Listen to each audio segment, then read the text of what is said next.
రాజకీయాలకి తావు అయినటువంటి పార్టీ అయితేనే ఆ పార్టీలోకి వెళ్ళేటువంటి పరిస్థితి ఉండిద్దని చెప్పి నేను చెప్తా ఉన్నా.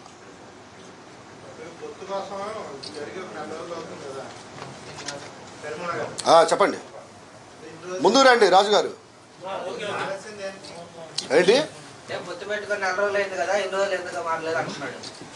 పొత్తు పెట్టుకొని ఈ నెల రోజుల్లో నేను నిద్రపోలేదు. ఎంత మానసిక వేదనకు గురయ్యానో నాకే తెలుసు. ఈ పొత్తు పెట్టుకున్నప్పటి నుంచి నేను ఏ ఒక్క టీడీపీ కార్యక్రమంలో పాల్గొనలేదు. నేను మళ్ళీ చెప్తా ఉన్నా, 100 ముక్కలు అవ్వడానికైనా సిద్ధమే, కానీ బీజేపీ పార్టీ కడవాని నా భుజాల మీద మోయానని చెప్పి ఒక్క రాజకీయ బహిరంగ సభలో లేకపోతే ప్రచారంలో నేను ఈ పొత్తు పెట్టుకున్నప్పటి నుంచి పాల్గొనలేదని చెప్పి నేను తెలియజేస్తా ఉన్నా. కానీ మరి ప్రకాశం జిల్లాలో వివిధ మండలాల్లో వివిధ నియోజకవర్గాల్లో గత 15-20 సంవత్సరాల నుంచి నాతో పాటు ఉన్నటువంటి అనుచరగణం కానివ్వండి, నా సోదరులు, నా మిత్రులు కానివ్వండి, ముస్లిం సోదరులుగా ఉన్నటువంటి ప్రతి ఒక్కరిని కూడా నేను వేడుకునేది ఒకటే, బీజేపీ వంటి మతతత్వ పార్టీని మనం ఓడించకపోతే మన ఓటు హక్కుని కూడా వాళ్ళు రద్దు చేసేటువంటి అవకాశం ఉంది.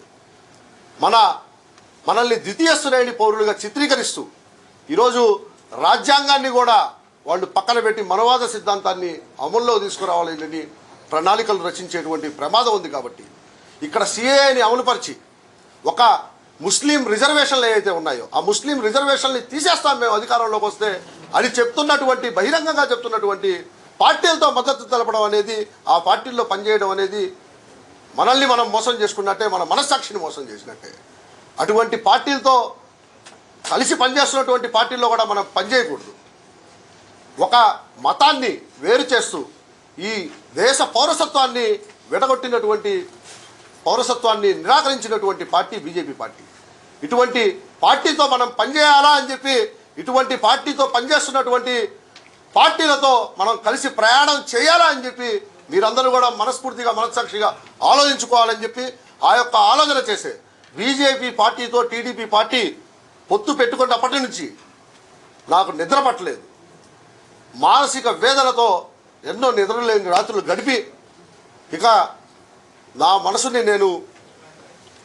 మనశ్శాంతిగా నేను ఉండాలనుకుంటే ఈ యొక్క టీడీపీ పార్టీని, ఏదైతే బీజేపీ వంటి మతతత్వ పార్టీతో ఈ యొక్క రాష్ట్రంలో విభజన చట్టంలోని హామీలు కానివ్వండి, రైల్వే కోస్టల్ జోన్ కానివ్వండి, కోస్టల్ క్యారిడార్ కానివ్వండి, పోలవరం కానివ్వండి, ఎటువంటి స్పెషల్ స్టేటస్ కానివ్వండి, ఎటువంటి ఒక్క హామీని కూడా నెరవేర్చినటువంటి బీజేపీ పార్టీని నమ్మినటువంటి పార్టీని విడిచి మన యొక్క రాజకీయ ప్రయాణం కొనసాగాలని చెప్పి భావిస్తూ మరి నేను ఈ నిర్ణయం తీసుకోవటం జరిగింది. మిత్రులందరూ కూడా నా యొక్క ఈ నిర్ణయాన్ని స్వాగతించి మరి మీరందరూ కూడా మనస్సాక్షిగా మనస్సు మీ ఆత్మగౌరవాన్ని, మీ ముస్లింల ఆత్మగౌరవాన్ని, మీ మనోభావాన్ని దెబ్బతీస్తున్నటువంటి పార్టీల్లో కొనసాగడం ఏమాత్రం సబబు కాదని చెప్పి ఈ సందర్భంగా తెలియజేసుకుంటూ నా యొక్క రాజకీయ ప్రయాణాన్ని, రాజకీయ భవిష్యత్తుని, కార్యాచరణని రాబోయేటువంటి 2 రోజుల్లో తెలియజేస్తానని చెప్పి ఇక్కడికి విచ్చేసేటటువంటి పాత్రికేయ సోదరులకి మరొకసారి నా యొక్క హృదయపూర్వకమైనటువంటి కృతజ్ఞతలు, అభినందనలు తెలియజేసుకుంటూ సెలవు తీసుకుంటాను.